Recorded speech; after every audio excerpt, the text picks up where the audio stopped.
Bonjour, nous sommes avec Daniel Pasco. Bonjour Daniel. Bonjour. Donc vous êtes président de l'association Facile.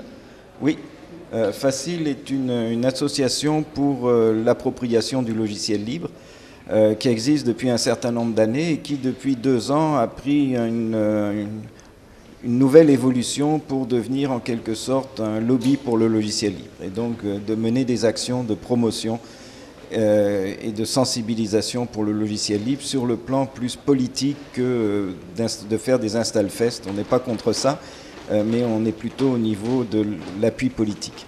Très bien, précisons que donc on parle du Québec. On parle du Québec. Voilà, très bien. Par rapport donc, vous êtes l'équivalent de l'April pour le Québec, c'est ça? C'est ça. Très bien. Aujourd'hui, vous intervenez, donc vous êtes professeur au sein de l'Université de Laval. Laval, oui, à Laval, Québec. À Québec.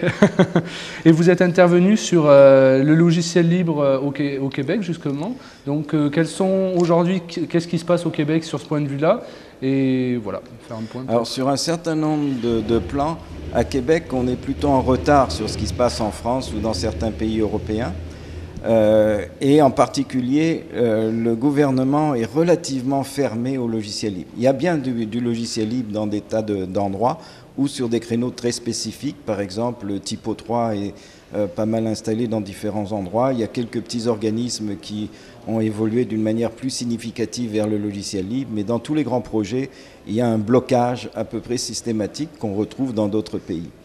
Et vous savez pourquoi, à l'origine, ça vient de... Quel est le frein par rapport à ça? C'est un frein de collusion entre les grands éditeurs et le pouvoir politique, dans une certaine mesure. C'est le même que celui qu'on observe dans l'agroalimentaire, dans le pharmacie, etc. Alors pour aller contre ça, c'est pas du tout évident.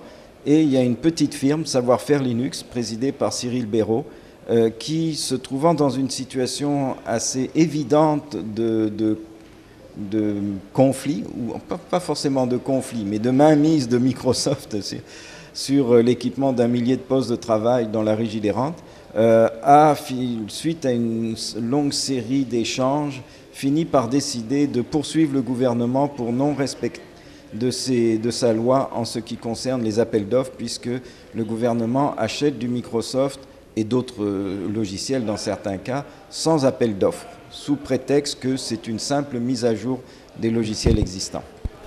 Oui, c'est des problématiques qu'on retrouve aussi en France, sur lesquelles il y a eu justement des procès pour pouvoir alléger ces procédures d'appel d'offres, mais rentrer un peu le fait qu'on puisse répondre avec du logiciel libre dans ces domaines-là.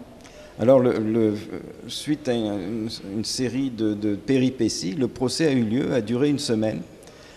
Et le juge a émis un jugement d'une 40aine de pages qui est assez lumineux, dans lequel on voit effectivement à l'œuvre les mécanismes non pas de corruption, mais de décision sans étude qui ont pu se jouer, et a fini par conclure le gouvernement aurait dû faire un appel d'offres.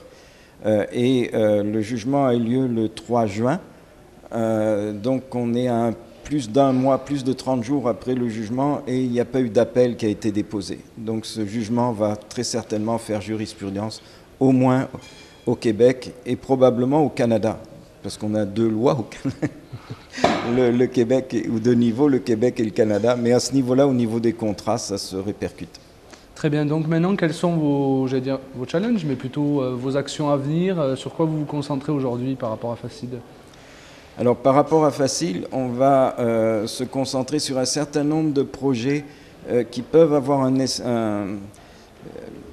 effet sur les gens. Par exemple, d'essayer de pousser, de participer à un projet sur le dossier de santé personnel que l'on pourrait avoir chez soi ou chez un serveur, mais vraiment personnel, en opposition ou en complément au grand projet de dossier de santé, parce qu'au Québec, on a un projet, le DSQ, Dossier de santé du Québec, qui ressemble au projet français DMP, en sens que ça consomme beaucoup d'argent pour dépenser, pour arriver nulle part.